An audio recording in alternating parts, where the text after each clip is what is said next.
travels. I'm the most well-known person in the world. Os altos. Donald was going to change the skyline of New York. He could convince people that he would do something that nobody else would do. E baixos. All of a sudden, all of this debt was due. He had a negative net worth of $1 billion. Every day, Donald's love life, sex life, and marriage was on the front page of the papers. You know, I definitely had some issues with it, and that I didn't speak to my father for almost a year. Até suas brigas são fenomenais. Martha made a comment, and boy, did Donald get steamed at that. Rosie went on The View and started spewing all sorts of stuff, and so I responded. People seem to forget how my father will respond when he's attacked. If somebody comes after him, he will go after them. Imóveis, concursos de beleza, reality shows, todos com algo em comum.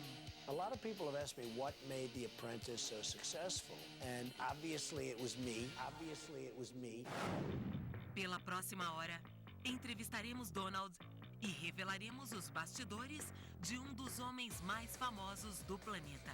Don't screw it up. This is the story of My father. Of my husband. Of my friend. Of me, Donald Trump.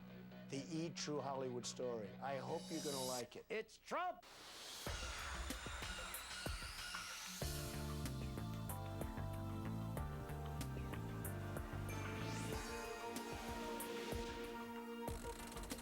A true Hollywood story. Donald Trump. You're fired.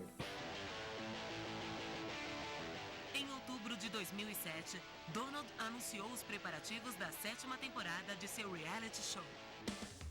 I really didn't want to do The Apprentice again because it got terrific ratings and everything else. And I said, all right, let's do something different. And we came up with the idea of Celebrity Apprentice. And as soon as he said that, boom, it was like, okay, I'm doing it. Os participantes incluíam o ator Stephen Baldwin, o ex-peso pesado Lennox Lewis, Vincent Pastore de Família Soprano e a vilã da temporada 1, Omarosa. It's a chance for America to get to see me. The softer, gentler, more determined Omarosa. We had over 125 celebrities, and they were begging us to be on the show.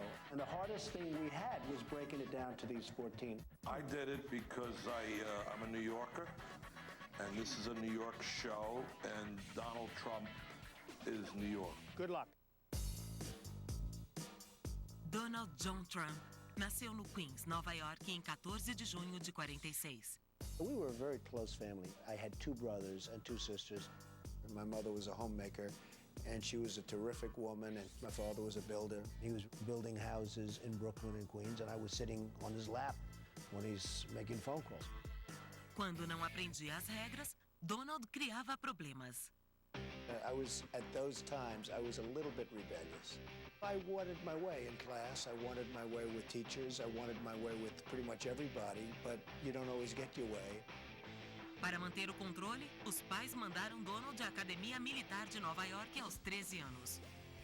That was a great education for me in many ways, but they were rough people. These were drill sergeants. These were guys that went into a military academy with kids, and in many cases, like myself, spoiled kids. It was actually pretty rough. Trump sobreviveu e se formou em 64 como o melhor da sala. Após 2 anos na Fordham University, Donald se transferiu para a Wharton School of Finance. I was actually a very good student, which surprises a lot of people because they don't see that as my temperament. Well, I was going to apply to USC School of Cinema because I always sort of envisioned myself making movies. And ultimately, I decided to go into real estate. His first 5 years of his career was really working in Brooklyn with his dad on these housing estates. We did some really good jobs together, but I always wanted to come into Manhattan. That was my big dream, to come into Manhattan as a real estate person. Manhattan was the big leagues. Donald Trump came to New York and looked around and saw things nobody else saw. I sort of got an essence that Donald was really a pioneer and a man that was going to change the skyline of New York. Donald came into my office.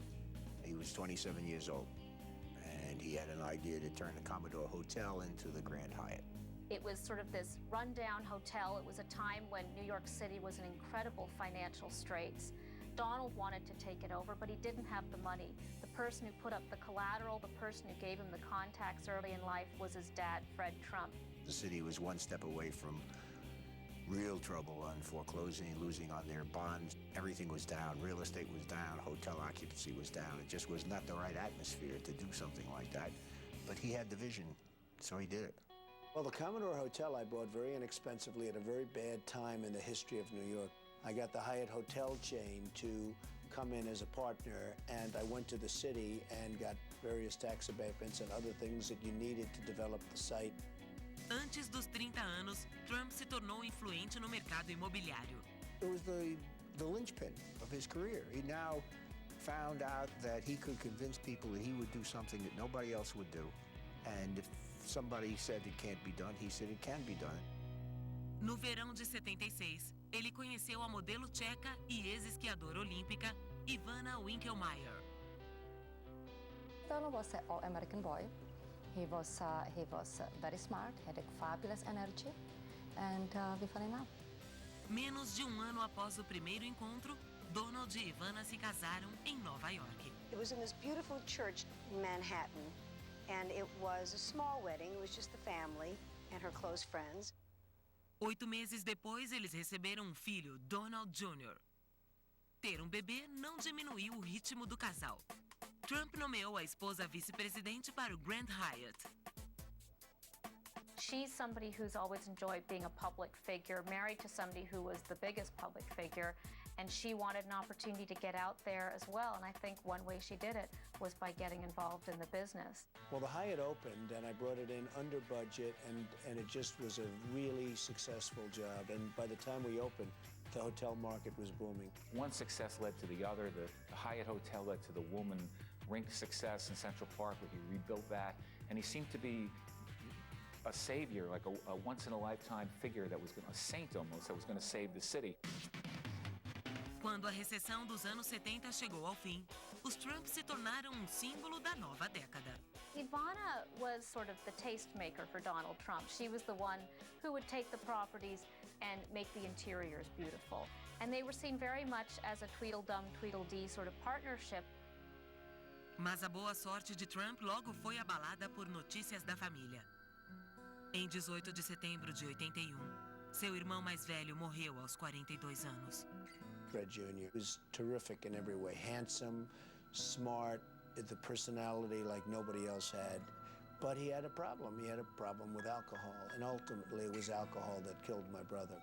You know, I'm sure it's something that makes him quite sad to think about. His brother did not do that well in life, and I'm sure it still hurts. He was a very profound influence on me in the sense that I often thought, gee, I wonder if I drank. I wonder if it would have been too much. I wonder if it would have been out of control. To this day, I've never had a drink. I've never had a cigarette. I've never had a cup of coffee. I've never had drugs. A seguir, dinheiro não é tudo. It's always very hard when you come home at night and you're with the same person that you're dealing with during the day. E mais He had tarde, a negative net worth of $1 billion.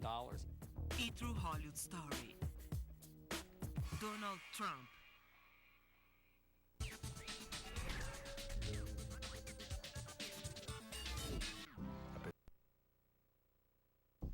Donald Trump. Com o passar dos anos 80, a vida estava boa para Donald Trump. Em 30 de outubro de 81, sua esposa Ivana deu à luz a uma menina.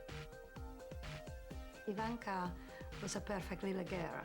You know, she never gave me trouble. She was just absolutely wonderful and good little girl. Donald continuou sua dominação por Manhattan.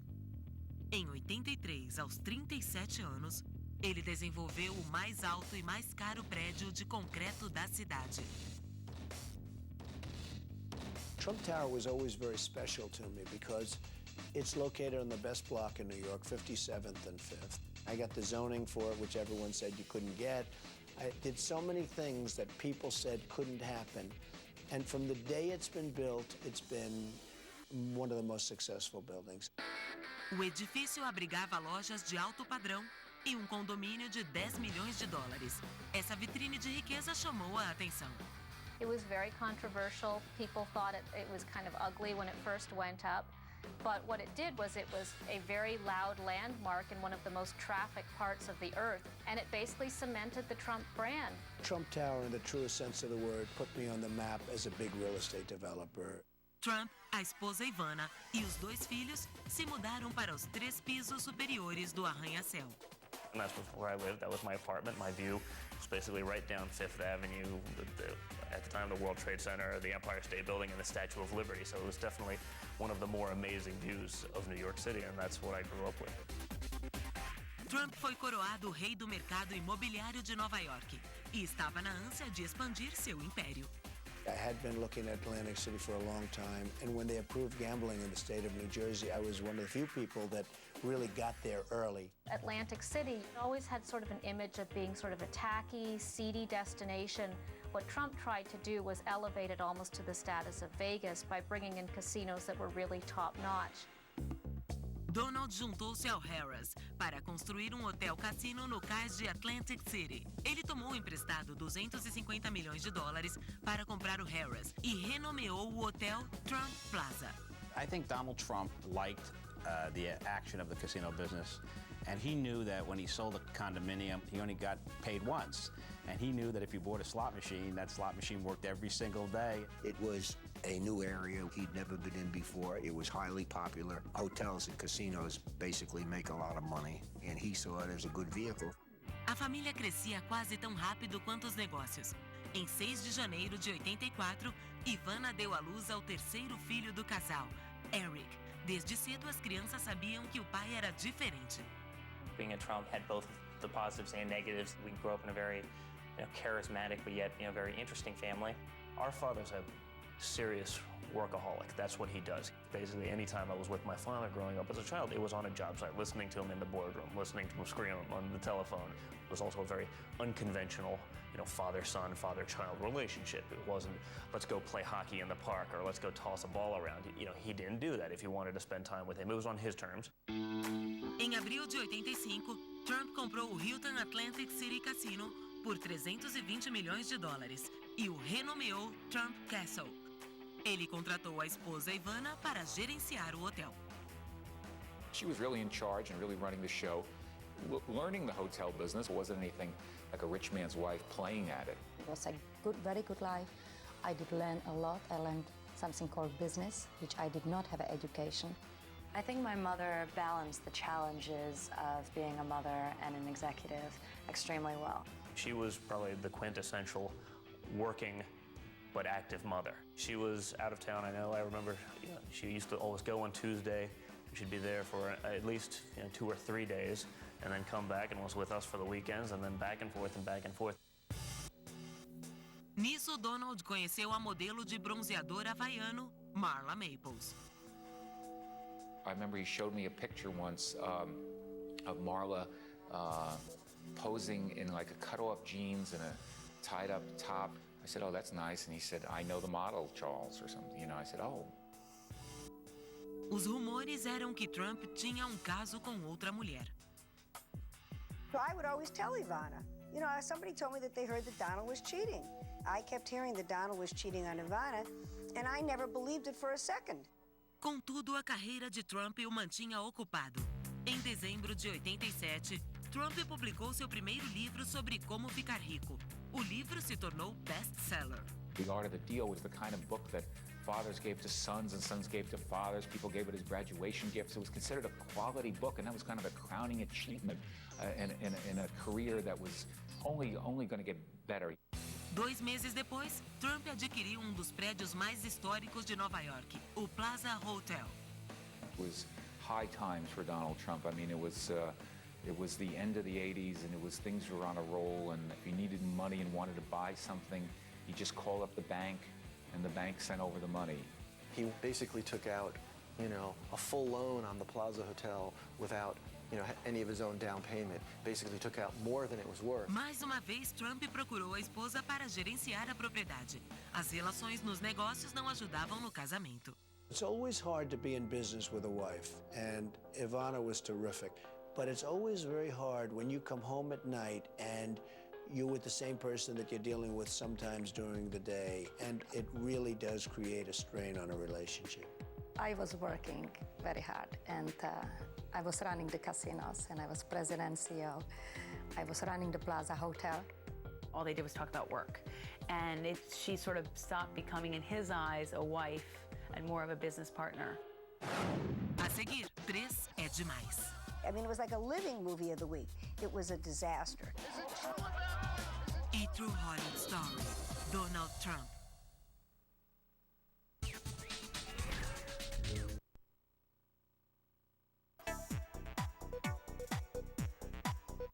E True Hollywood Story, Donald Trump. Em 89, o nome Donald Trump era sinônimo de sucesso. Mas em 10 de outubro daquele ano, uma tragédia abalou o império. A helicopter crash in New Jersey has killed 5 people, including 3 top executives of the Donald Trump organization. And all of a sudden I get a call from a New Jersey state trooper that they've got 3 people lying on the Jersey Turnpike. I'm saying to myself, what is this? And it was a very tough period because they were terrific people and they were great executives. It was terrible. It was one of the worst things that I could even imagine. It was tragic, and it was very, very hard for him. 2 meses depois, a família Trump tirou férias em Aspen, Colorado.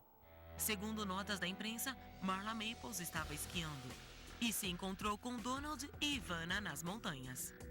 I certainly remember one of the turning points was Aspen when the 2 nemesis met each other. It was built up far greater than the event itself. I mean, it was such a huge story.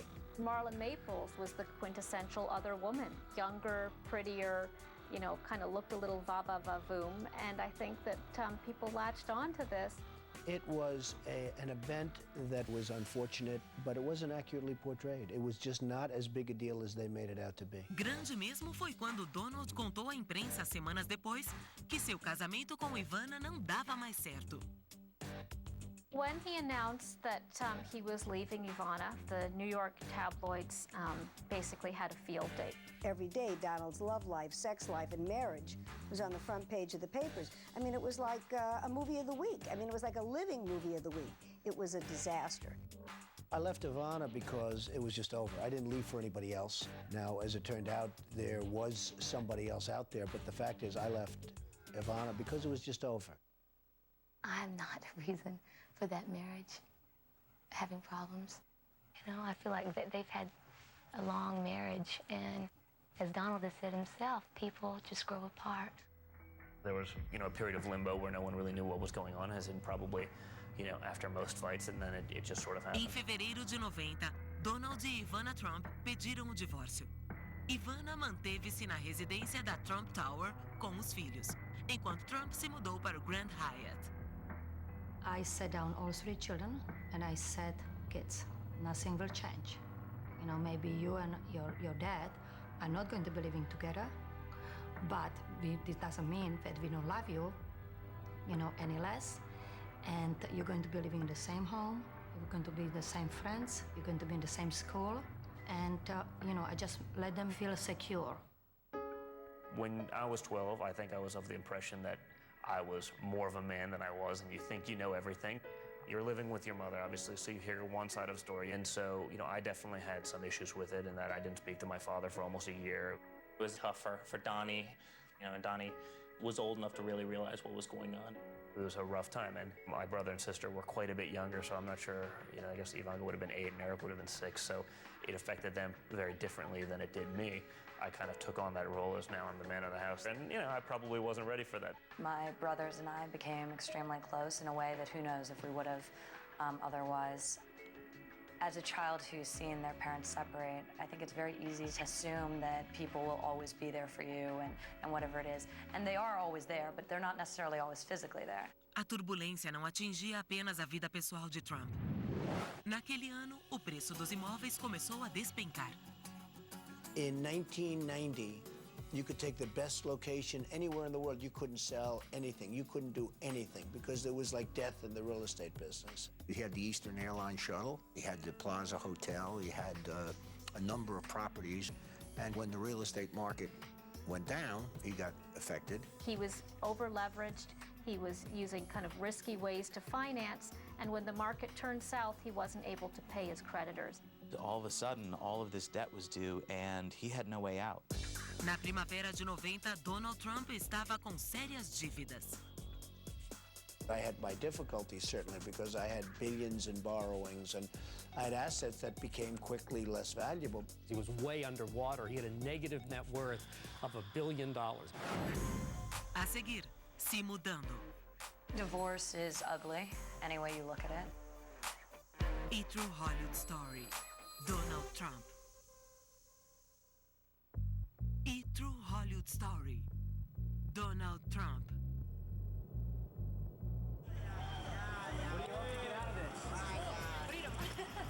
Ivana Trump pediu o divórcio de Donald em 2 de novembro de 90. O casal recebeu mais do que queria. It probably had more publicity than the Third World War would have. It's incredible that in the divorce between these people that it attracted the attention that it did. To go through a breakup of a marriage is very difficult on anyone, but to go through it under the scrutiny of the New York papers and the national spotlight is just brutal. I have never, ever seen anything like it. The press was enormous, and I can't say that I enjoyed it because I certainly didn't. Well, it happened to coincide with a very difficult time in his business, there's no question. And when your assets are in flux, that tends to add to the drama of your divorce. So, at the same time that his reputation was suffering personally, it was also suffering professionally. The media's scrutiny was tough on everyone, especially on the kids who were getting a little older and really understood what was going on, and their friends in school could talk about it, and that's difficult. That is really hard on a family. My whole life, I've been in a little bit of a fishbowl. I've always known my parents were always watched. Sometimes that was good, other times that was not so good. During the divorce, it was not so good. I think your friends, see the papers and they look at you a little bit differently. Kids are always rough and they see your parents divorced, and it's a rather messy one, and it's on the cover of every newspaper. And, they react, and then you react accordingly, and it was rough. So I got in a couple fights. I think divorce is ugly, any way you look at it. Even the most amicable of situations, it's not fun or a great experience. That said, I think my parents did everything within their power to shelter us. No acordo, Ivana recebeu quase 25 milhões, que incluíam a mansão do casal em Connecticut, $350 mil de pensão anual, $100 mil por ano para cada filho e 4 milhões para a manutenção da casa. Can you express your feelings for us today as you leave the courtroom? We have a great relationship. We've always had a great relationship. I think we'll go out to dinner tonight or something. We'll do something great. Happy with today's outcome? She's special. Where Well, are you going to dinner? it's not a question of happy. She's a special woman. Where are you going to dinner? She always will be. The agreement represents a win for both parties. They move on with their lives. They are friends, and I think we wish them the best future possible. A decisão deixou Donald focado em sua volátil situação financeira. That was a very tough time for the real estate people. Many, many people went bankrupt and, never to be heard from again. He didn't take the easy way out. Like a lot of people said, you know what? I'm going to declare Chapter 11. I'm going to go bankrupt, and I'm going to let the banks worry about it and deal with it. He really wanted to work those things out. Trump contratou uma equipe de consultores que começaram a desmontar seu império. He had to start selling off some assets. Basically, the lenders took over, and they also put him on a short leash. They put him on a salary. They limited his personal expenses. Além disso, Trump vendeu ações do Plaza Hotel e do Grand Hyatt. Ele então se focou nos cassinos de Atlantic City. Part of what he did was he raised capital from the public for the first time in his life, rather than relying on partners. Those casinos were privately held. He rolled them into a company, and then he sold stock in that company to the public, and the money he raised from the stock sale is what he was able to use then to pay down his real estate debt and escape from his creditors. In those times, he really viewed a lot of those things as opportunities, and he just got in there, and we saw even less of him, and he worked even more, from 5 in the morning till 10 at night, working and working. I was working 24 hours a day. I was getting out of difficult situations. As a person that likes deals, this was the ultimate. Donald ainda tinha tempo para passar com a namorada Marla Maples. Em 93, o casal surpreendeu a todos com uma grande notícia. What better way to show people, we're serious about this, we're in this for the long haul, than to make the announcement that you're having a baby. I feel very good. When it happens, it's meant to be. You just have to really trust that, whether it's planned or not, You just sort of trust God's plan and do what you have to. I feel good. I think it's great. It was something they thought would go over well and maybe take the heat off of everybody scrutinizing that relationship. But it didn't necessarily take the heat up. Are we getting married? And if so, when? Who said we're not? No outono, o casal recebeu uma filha, Tiffany Ariana Trump. Mr. Trump comes from a very strict family, and the mother was troubled by the fact that there was a child where the parties went out married, and she pushed him a great deal to try to correct that. It certainly would have looked better in the public eye to marry before the baby came, but you know, I don't think they wanted to be pressured by the outside world. They wanted to do things on their own time. You know, Donald usually gets his way. A seguir, trabalho sem diversão. Some women understand that, and some women don't understand that. If they don't understand that, it's not going to work out. E mais tarde, he called me and he was like, I'm hearing that you're partying with all these boys and that you're doing drugs and you're drinking. What's the deal? E True Hollywood Story, Donald Trump.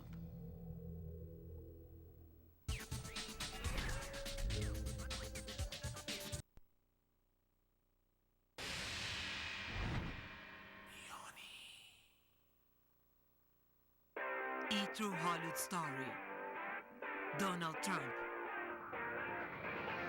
Em 93, após anos de fofoca e especulação, Donald Trump e Marla Maples prepararam o casamento. Mas Trump não aceitou a proposta sem um acordo pré-nupcial em mãos. Anyone is kind of offended to be signing a prenup, but for Donald, that was strictly business. He didn't think it would affect their love. He didn't think it would affect their marriage. It was just a business decision, and that's, you know, for the blushing bride, that's a pretty hard thing to overcome. Em 18 de dezembro de 93, Marla concordou. 2 dias depois, Donald se casou com a modelo de 30 anos no Plaza Hotel. Can you tell us what finally got you off the question? Oh. Well, I think it was just a relationship that was happening, and it just feels real good. And See it you was later. finally the time. Com sua vida pessoal nos trilhos, Donald se voltou às finanças.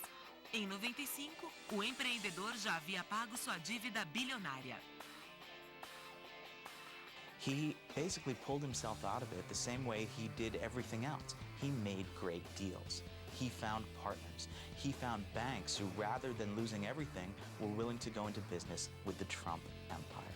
There were a lot of people that went bankrupt and, you know, lost everything in those days. I don't think anyone made a comeback like Donald did. Probably one of the greatest comebacks ever in the history of real estate and maybe business. But in 1990, I came up with an expression, survive till 95, and I meant it. I really felt you had to survive for a 5-year period, and that's what I did. I survived till 95, and then things started coming back, and then they became fantastic, better than ever before. Com uma conta bancária bem gorda, Trump procurava oportunidades. A comissão do Miss Universo veio a calhar. Mr. Trump actually became aware of the company in 1996. It was about to go on the market for sale, and he saw the potential in it.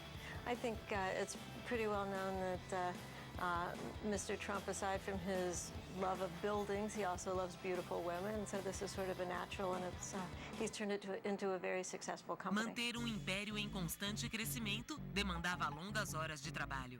Marla is the kind of woman who wants her husband home at 5:30 to have dinner with him, her, the baby, and, you know, kind of to sit around, watch TV, watch movies, talk in front of the fire. And this is not Donald Trump. To be honest, when you're married and your business is such a big part of your life, you don't have the kind of time that maybe you need. Now, some women understand that, and some women don't understand that. If they don't understand that, it's not going to work out. O casal lutava para ficar junto. Mas após 3 anos e meio de casamento, em junho de 95, Donald e Marla se separaram. We grew together and then we grew apart. They ultimately divorced, and it wasn't covered as such a spectacle in the media. There was a little more distance. Como declarado no acordo pré-nupcial, Marla recebeu 2 milhões de pensão e a custódia da filha Tiffany. Algumas semanas depois, Donald sofreu um duro golpe quando seu pai morreu de pneumonia aos 93 anos. Well, I had a great relationship with my father. He was my mentor and my teacher. He was somebody that was very special to me. He was also my best friend. I mean, I had a father who was a great guy. And when he died, that was a very, very sad day. Os anos 90 chegavam ao fim. Donald Trump estava solteiro e rico. Em setembro de 98, ele conheceu a modelo eslovena Melania Knauss. I met Melania at a party in New York, and there was another supermodel sitting right next to her. And they were all saying, oh, the supermodel, look at her, look at her. And I said, forget about the supermodel, who's that? That was the one I was interested in right from the second I saw her. We met, he asked me for the number. Actually, I didn't give him my number. I said he could give me his number and I would call him. So if he would give me a business number, I guess it will be a different story, but he gave me all of them, so... Os dois começaram um romance, mas Trump mantinha o foco no trabalho. Ele inaugurou o Trump International Hotel and Tower em Nova York e começou a palestrar pelo país. Every time Donald Trump speaks, he gets about $1.5 million. That's a lot of money for a 60-minute speech. He can do them back-to-back and fill an arena. People love to hear what Donald Trump has to say. One reason is he's a celebrity. The other reason is he's rich, and he likes to tell people he's rich. Audiences want to hear from him. How do you do it? How do you make that first deal happen? How do you turn real estate into something that can actually change your life? Em 2002, a revista Forbes nomeou Trump uma das pessoas mais ricas do mundo. Mas ele ainda queria aumentar sua intimidade com o público. Naquela primavera, a oportunidade apareceu. People have been coming after Donald Trump for years, trying to get him to do a TV show. And he always said no. Despite the fact that he loves to see himself on TV, he said no to everyone. Until Mark Burnett came along. Mark Burnett came to me with an idea. He said, Mr. Trump, I have a show that will be phenomenal. It's a show I've always wanted to do, but I would never do it unless you did it. A seguir, está contratado. A lot of people have asked me what made The Apprentice so successful, and obviously it was me. E True Hollywood Story, Donald Trump. E True Hollywood Story, Donald Trump. Em 2003, não restava muito do mundo dos negócios para Donald Trump conquistar. Produzir e estrelar seu próprio reality show parecia um desafio perfeito. The Apprentice is a 13-week televised job interview. But instead of just being resumes, they actually have to perform business-related tasks. A produção começou em 12 de setembro de 2003. Os participantes se mudaram para Trump Tower, na esperança de um emprego de $250 mil anuais. Don't screw it up. Quando O Aprendiz estreou em 8 de janeiro de 2004, logo conquistou a audiência. It was the first time that business had ever been glamorized for the American public in terms of a TV show. And matching Donald Trump with a business show was just a beautiful mix. From the very beginning of the show, where you have Trump riding in his helicopter, kind of overseeing Manhattan, it was just magnificent. He would basically parachute in at the end of this show where all these young people had been scratching and clawing their way for a job with Trump. And then he comes in, gives the American public some insight on here's how I would do it, and then tells somebody you're fired. O programa teve uma audiência histórica, com uma média de 19 milhões de espectadores por semana. The Apprentice quickly became one of the top shows in television, and it took America by storm. A lot of people have asked me what made The Apprentice so successful, and obviously it was me. It allowed Donald to showcase his properties in New York, and he was able to basically play up the idea that he had inside knowledge of how to run business that nobody else had. A popularidade de O Aprendiz levou Trump a lançar seu nome em todo lugar. He's made himself kind of a worldwide name through this TV show. People know it everywhere. The show introduced Donald Trump to a whole new generation who didn't necessarily know him, and that was a huge marketing opportunity. So he made partnerships with all kinds of companies, with vodka, with clothing and ties, all these different things that suddenly have the Trump name on them. And guess what? They sell. We have suits by Donald Trump. His dress shirts are outstanding. The ties are the single best-selling ties we have in the store. The cufflinks and jewelries are the best cufflinks that we have. None of that, I think, would have happened without the TV show, because that really cemented his celebrity. And it made him not just a household name, it gave people a taste of his personality that they otherwise wouldn't have seen. A alta popularidade de Donald ajudou a manter o sucesso de O Aprendiz. A segunda temporada estreou nos top 10 e os produtores começaram a filmar a terceira temporada. There were themes that evolved in the show. They tried to mix it up and change it from season to season so it wasn't always the same. And that made it really fun to watch. Trump queria dividir o novo sucesso com uma nova esposa. Em 22 de janeiro de 2005, aos 58 anos, Trump subiu ao altar pela terceira vez, com a modelo de 34 anos, Melania Knowles. It was really something that you could only feel when you were in that church. Seeing Melania in that gown was like a vision, an angel coming out of heaven. Melania came into his life and may have finally delivered to him what he had been looking for all along. Apenas uma semana após o casamento, os executivos da NBC aprovaram a quarta e a quinta temporada de O Aprendiz. Além disso, criaram um programa derivado estrelando outro mega guru. It seemed that much like CSI or Law and Order, other versions of it could coexist on television. It was a logical choice to go with a woman versus a man and another very famous icon, Martha Stewart. Mark Burnett approached Martha for doing a version of The Apprentice, kind of, what Donald had done for the straight world of business and real estate, she was now going to do for the domestic sphere. O Aprendiz Martha Stewart estreou em setembro de 2005. Unfortunately, the world of Martha Stewart and magazines doesn't lend itself to the same drama of being out there in the streets of New York. The show didn't do as well. Dia depois de Martha ir ao ar, a quarta temporada de O Aprendiz estreou com baixa audiência. Martha and Donald were running their shows simultaneously, so it felt like it was all Apprentice all the time. I never liked the idea of doing it. I thought it would be confusing. I thought there'd be problems, and there were. When Martha Stewart's Apprentice really slipped and really failed, Donald heard that Martha made a comment blaming the failure of her show and the fact that there were two apprentices on at about the same time. And boy, did Donald get steamed at that. And he wrote a scathing letter that blamed it squarely on her. When it failed, I sort of said, I told you so. So in one way, I felt good about it. In another way, I didn't feel so good about it. But Martha should not have done The Apprentice. She made a mistake. She was terrible at the show. And the show was a total failure. Stewart apareceu com uma declaração própria, chamando a carta de Trump de mal-humorada e insensível. She actually made a response saying that she couldn't believe that her friend Donald could actually write such a scathing letter. She was shocked by it. It blew over fairly quickly, but there's no question, I think, that egos were hurt in this whole episode. A seguir, inimizade. People seem to forget how my father will respond when he's attacked. E True Hollywood Story. Donald Trump.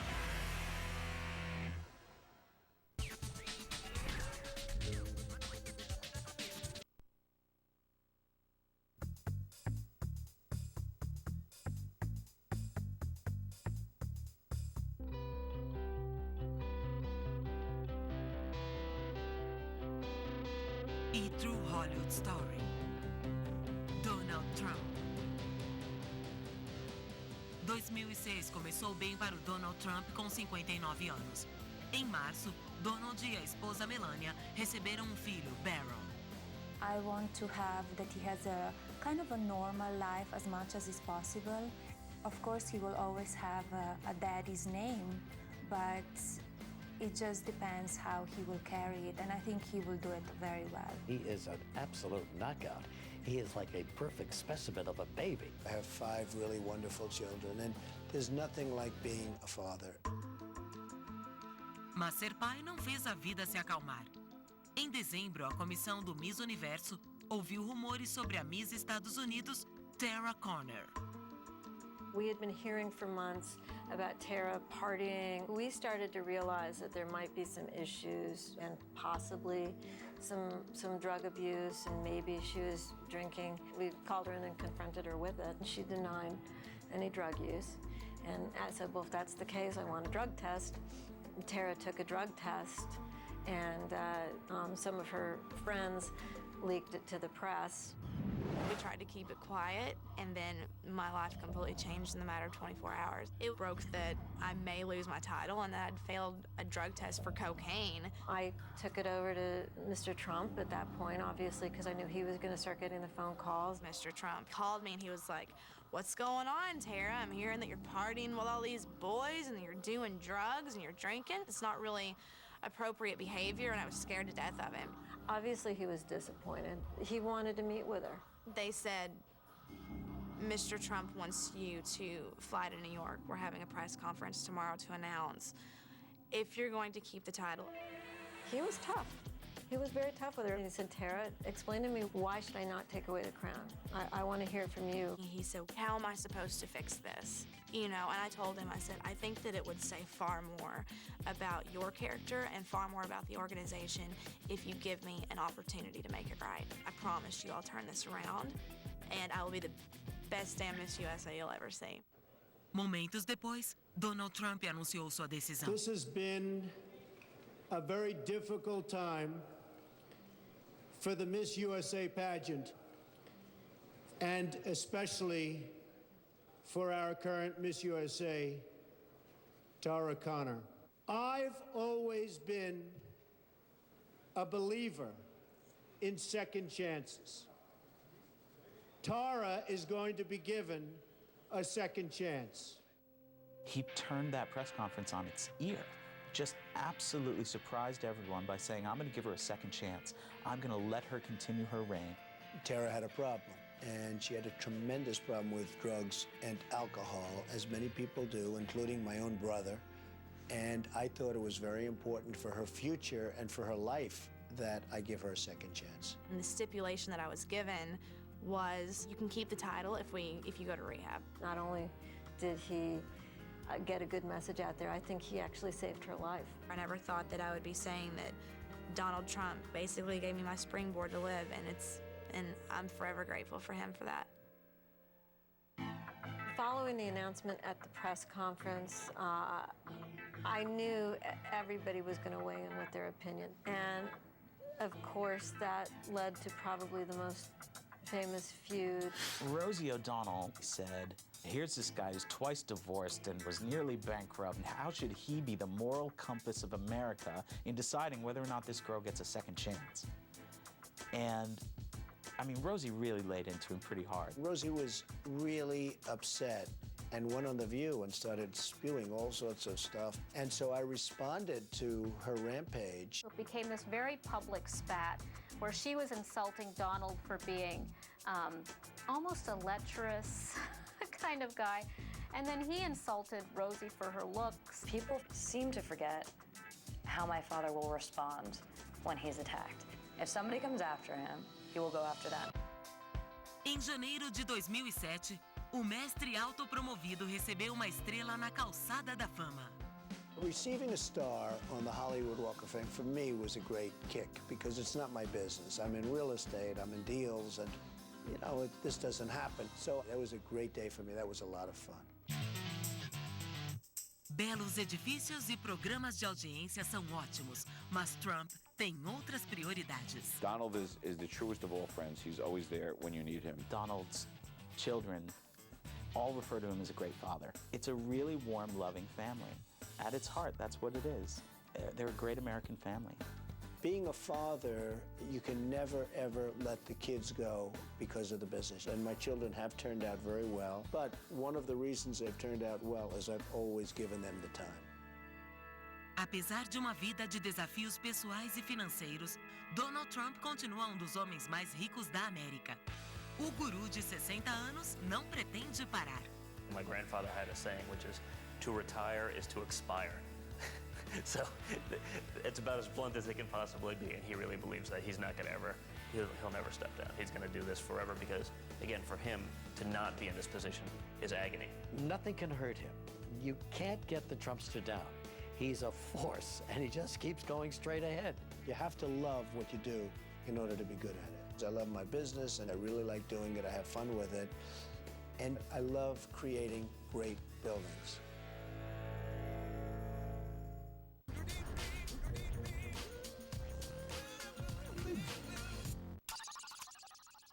De uma ex-Miss Universo e cidadã do mundo.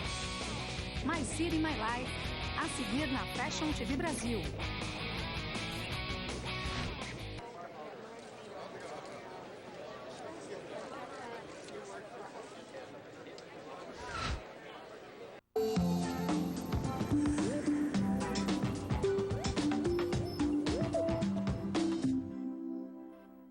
My City, My Life.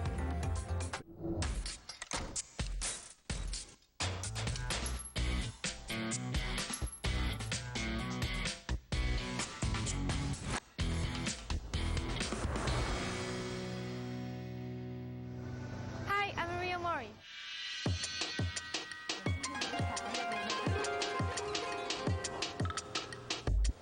Let me show you my Tokyo.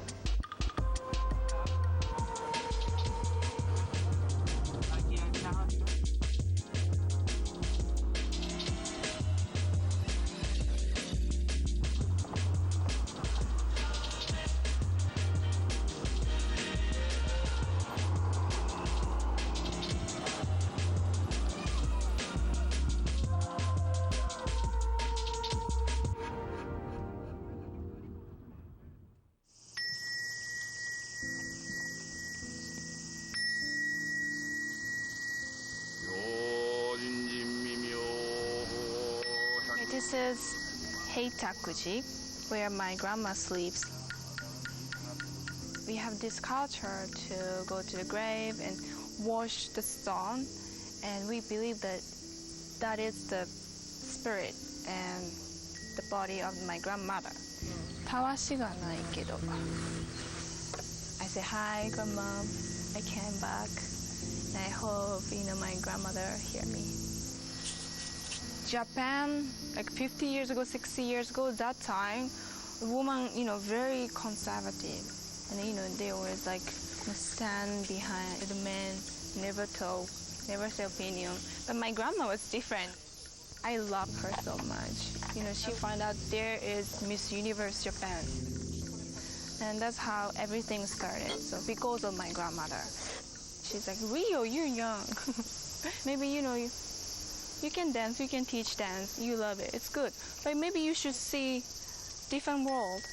Just go for it. And then I said, okay. And then now I'm here.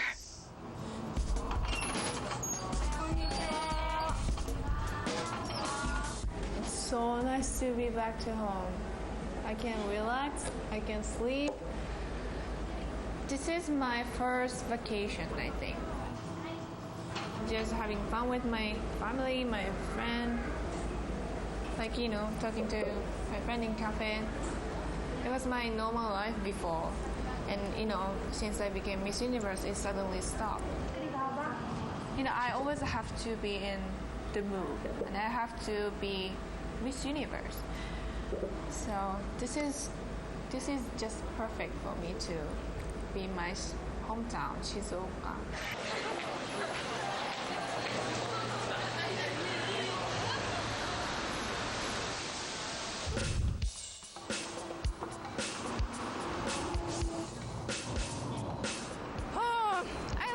Tokyo. I love New York. I love big city too. First time I came to Tokyo was even before becoming a finalist for Miss Universe Japan. I was so excited. Also, I was scared too because people look so fashionable and then people look so confident here. And I was just a tourist from countryside. I was very nervous. This area is Harajuku. Maybe you might heard about Harajuku girl. And this is very famous street, Takeshita-dori in Harajuku. And maybe you can find very crazy people who dress up like doll. Very crazy, unique fashion clothes. That's why people like it. When I became finalist for Miss Universe Japan, almost every weekend I came here to shop. And also this is very close to Miss Universe Japan's office. So I was like, to the office and to come here and back and forth almost all the time. People from all over the world come to see Tokyo. And so that's why you can see very unique people. And maybe people speak Spanish, French, German, English, Japanese, very mixed culture here.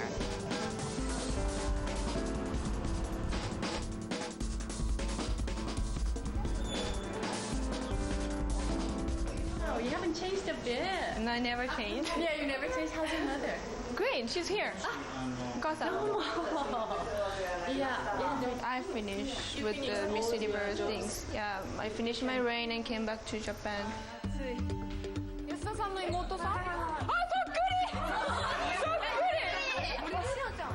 This smell never changed. She was always smiling and just always this positive ball of energy, and no different than how you see her today. And that was what got her to be Miss Universe. Shizuoka is a warm place. People here are very open, very slow. There's something about the pace of life that isn't like the big cities that I thought, oh, wonderful. A little country girl from, rural part of Japan goes into something wonderful for herself, for her family, for the girls of our school, for this whole city. In this classroom, this room has so much memories. I was a girl who always tried to find something funny. I like to make people laugh. I was sitting here. This was my desk, and I had the best friend here. So always, teachers don't talk, listen to me.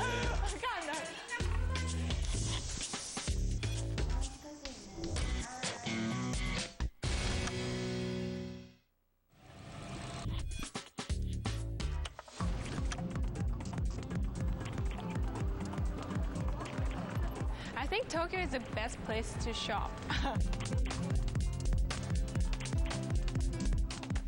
I'm here in Ginza.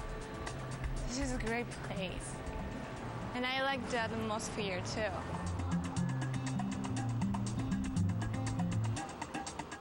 Tokyo never sleeps.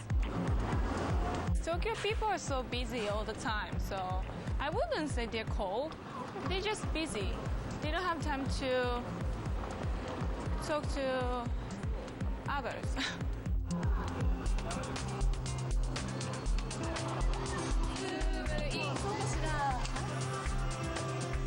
I like to see the artists, like stylists and the hair makeup artists to do my makeup and hair. It's very interesting. I trust him because he's amazing. He's amazing. So I'm very excited. New premiere in New York, premiere in Tokyo, it's quite same level. It's very beautiful and it's very different all the time. But I haven't done this for a long time, so I'm very excited. But when I was Miss Universe, this kind of event every night, every single night, so I'm used to this.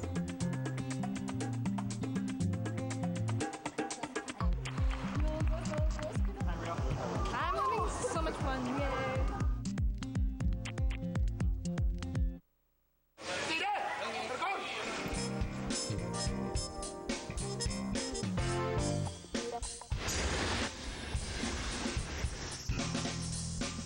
I am in my mother's dance school, where I start to learn dance. This means a lot and big to me because dancing is my life, part of my life. I have been dancing for a long time, maybe 17 years this year. Dancing is great because this is how I express myself. This is where I learn how to be confident. My mom is my best friend, of course my mother and teacher. So we have very unique relationship. We are not just mom and daughter. We are also teacher and student. ここら辺に行くとミスジャパンだった時ので She's very, very strict. So Japanese, you know. She was very happy when I won Miss Universe. You know, my daughter can travel all over the world and see people, see the culture that she couldn't do it. So she was very happy. I can show you my first jazz shoes. Maybe not first, but see? It's my name, Riyo. My mom is teaching jazz dance, tap dance, modern dance, but she doesn't teach ballet. So I thought I should learn how to teach ballet so I can have different class than she has. So I went to Canada when I was 16. I went to high school in Canada. I went to professional ballet school in Canada. It was very, very tough, but it worth it. Now I can teach ballet. Now I want to teach young generation through dancing, like how to be positive, patient, and happy.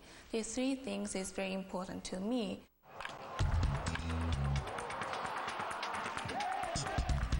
I'm a huge fan of baseball. I'm so nervous right now because all the players are here and I only see them on TV. And I actually, can talk to them. They actually bow to me. Ooh, it's very weird, but it's very exciting too. The baseball fans here in Japan is very, very supportive and crazy. They can go, crazy too, but that's what the good part of Japanese. If you like something, you are really into it and supportive for it.